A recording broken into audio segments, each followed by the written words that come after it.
लोग class 10th में why do you fall how do organism reproduce chapter में आगे समझेंगे।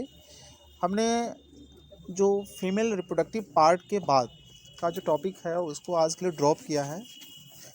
We will continue this topic next day, but today आज हम लोग रिप्रोडक्टिव हेल्थ की बात करेंगे।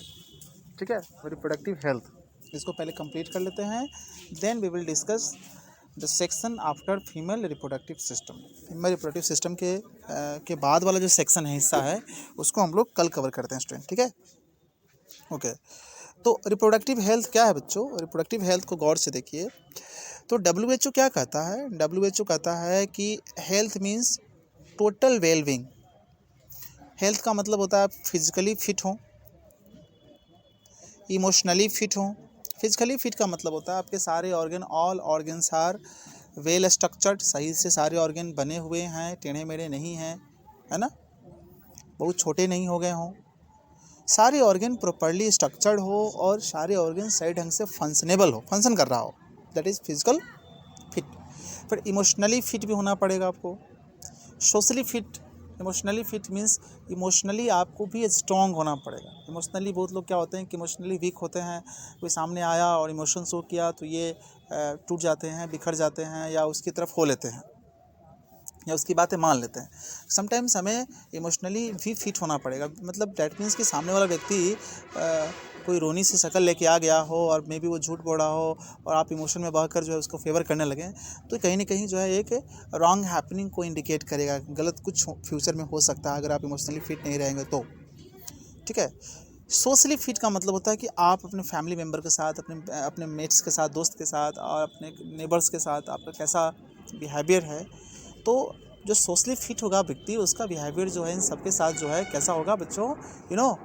जो सोशली फिट होगा उनका बिहेवियर सबके साथ एक हारमोनियस होगा, एक स्वीट रिलेशन सबके साथ होगा, बात समझे? और बिहेवियरल फिटनेस है ना, behavioural that means it is related to behaviour. आपका बिहेवियर ऐसा हो कि एवरीबडी लव्स यू, एवरीबडी है ना wants to spend some time with you. सारे व्यक्ति मतलब कहें कि नहीं, आप सुनते हो ना कि कोई व्यक्ति जिंदा दिल व्यक्ति, मतलब उसके पास बैठते ही लगता है एक पॉजिटिव वाइब्स, एक एनर्जी फैल रखी है। कोई व्यक्ति जाते हैं तो एकदम उनके साथ बातें करने में मन लगता है, बहुत ही ह्यूमरस, हंसी मजाक करने वाला व्यक्ति हो, बोर्डम फील नहीं कराने देते हो। तो बिहेवियरल भी फिटनेस ही बहुत इंपॉर्टेंट है बच्चों। ठीक है, WHO ये बोलता है। WHO has prepared the following guidelines about the knowledge of reproduction and reproductive health. ठीक है, WHO ने एक गाइडलाइंस बनाया है, कुछ रूल्स सेट किए हैं रिप्रोडक्शन के बारे में, रिप्रोडक्टिव हेल्थ के बारे में। ठीक है, कि हर एक व्यक्ति का एक अधिकार होता है, मोरल राइट होता है कि उसको रिप्रोडक्शन के बारे में जानकारी होनी चाहिए और साथ ही साथ उसको रिप्रोडक्टिव हेल्थ के बारे में भी जानकारी होनी चाहिए। Let us understand first thing, over population. Over population means population more than required, ज़रूरत से बहुत ज़्यादा जनसंख्या का होना। इसका बहुत बुरा असर होता है और इसको कंट्रोल करने की ज़रूरत है। नॉलेज ऑफ रिप्रोडक्टिव ऑर्गन, हमें अपने रिप्रोडक्टिव ऑर्गन यानी कि संतान उत्पत्ति करने वाले अंगों की बिल्कुल जानकारी होनी चाहिए।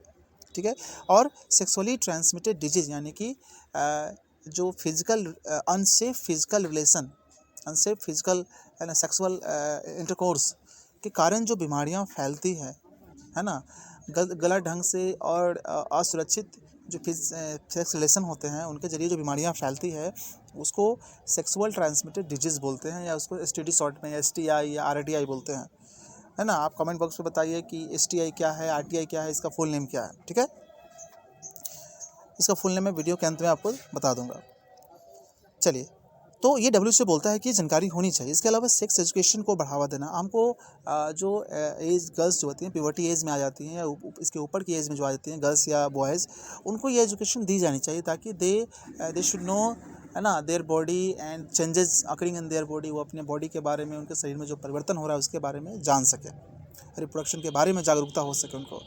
बर्थ कंट्रोल डिवाइसेस, उनको ये भी जानना चाहिए हम लोगों को कि ऐसे कौन कौन सी मेथड हैं जिसके ज़रिए हम बर्थ कंट्रोल कर सकते हैं, जनसंख्या पर नियंत्रण कर सकते हैं। और care of mother and child, माँ का देखभाल करना, बच्चे का देखभाल करना, वो सब चीज़ें। फिर prevention of sex abuses and sex related crime, और सेक्स से संबंधित जितने भी अपराध वगैरह होते हैं उन सब पर रोक लगनी चाहिए। ये WHO ने गाइडलाइंस बना रखा है बच्चों, तो आपने इसको समझा।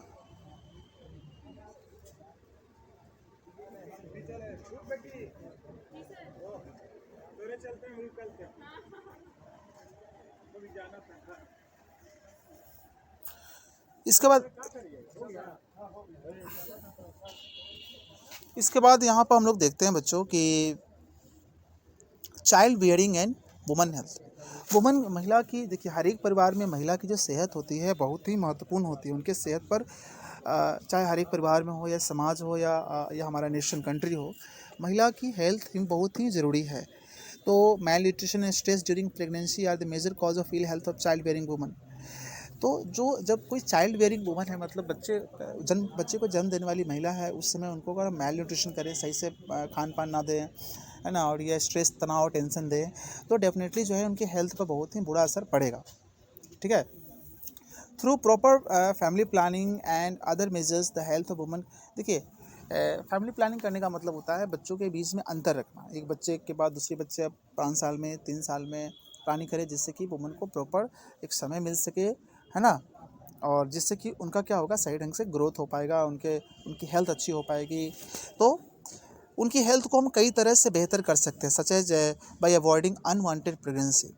अनवांटेड प्रेगनेंसी का मतलब बिन चाही जो प्रेगनेंसी हो जाती हैं, हमें प्लान करना है कि हमें बच्चे कब रखने हैं, है ना, अभी 5 साल बाद, इसके बीच में कोई जो प्रेगनेंसी वगैरह नहीं होनी चाहिए, है ना, क्योंकि बेमतलब की प्रेगनेंसी जब होंगी तो डेफिनेटली वुमन का हेल्थ सफ़र करता है ऑल द टाइम। ठीक है। उसके बाद by limiting the number of birth and proper time gap between subsequent pregnancies. और हमें ये भी देखना है कि वुमन की हेल्थ बेहतर कैसे करेंगे। तो जो बच्चे हैं, निश्चित बच्चे हों, जैसे हमारे 2 का नारा, 2 बच्चे हों, एक ही बच्चे हों, और अगर 2 बच्चे, एक से ज़्यादा बच्चे हैं तो उनके बीच में टाइम गैप होना चाहिए, 4 साल, 5 साल, है ना। जितना ज़्यादा टाइम गैप करेंगे उतना ही बेहतर होगा। ठीक है। Bearing the child age optimum age, the most proper age for bearing a child for women is between 20 to 25 years। याद रखते हैं कि कोई मदर जो है कितने से कितने साल में बच्चे को जन्म दे सकती है, और सबसे प्रॉपर समय क्या होता है उनके। तो 20 साल से जो महिला 20 साल से 35 साल की जो उम्र होती है, इस बीच में बच्चे को जन्म दे सकती हैं। ये एक प्रॉपर समय होता है बच्चे को जन्म देने के लिए। ठीक है। इसके बाद ऊपर 35 से ऊपर जाएंगे तो फिर बच्चे को जन्म देने में उनकी समस्याएं होती है, या कई कारणों से वो प्रेग्नेंट भी नहीं हो सकती हैं, या कई सारी कॉम्प्लिकेशन वगैरह आ जाती है बच्चों। समझ है ना, ये चीज़ है। By providing sufficient and balance nutrition to pregnant and lactating woman. देखिए जो प्रेग्नेंट वुमन है, या जो बच्चे को जन्म दे दी हैं और बच्चों को ब्रेस्ट फीडिंग करा रही हैं, स्तनपान, दूध पिला रही हैं, तो ऐसे वुमन को बोलते हैं लैक्टेटिंग वुमन। तो ऐसे वुमन के लिए पता है उनका जो न्यूट्रिशन होना चाहिए, जो उनका जो फूड होना चाहिए, बिल्कुल बैलेंस्ड होना चाहिए, और उसमें सारे न्यूट्रिएंट वगैरह प्रॉपर अमाउंट में होना चाहिए बच्चों। अभी हम यहाँ बात कर लेते हैं बच्चों फैमिली प्लानिंग का। Population explosion has become a serious world concern. देखिए जनसंख्या में बहुत ज़्यादा जो चेंजेज आ रहे हैं, वृद्धि हो रही है, वो पूरी दुनिया के लिए एक बहुत समस्या बनी जा रही है। भारत की पॉपुलेशन पहले से ही, है ना, 1.2 बिलियंस से ऊपर हो चुका है। ठीक है। और अगर इसी तरह से पॉपुलेशन ग्रोथ होती रही तो डेफिनेटली वो समय दूर नहीं है that we will have water crisis, पानी की समस्या आ जाएगी। That we will facing food crisis, भोजन की क्राइसिस आ जाएगी, है ना, क्योंकि और जब भोजन की कमी आ जाएगी, है ना, तो फिर जो है लोगों की पुअर हेल्थ हो जाएगी, फेमाइन, अकाल पड़ जाएगा, है ना, हंगर, भूख, ये सब कई सारी समस्या आ जाएगी।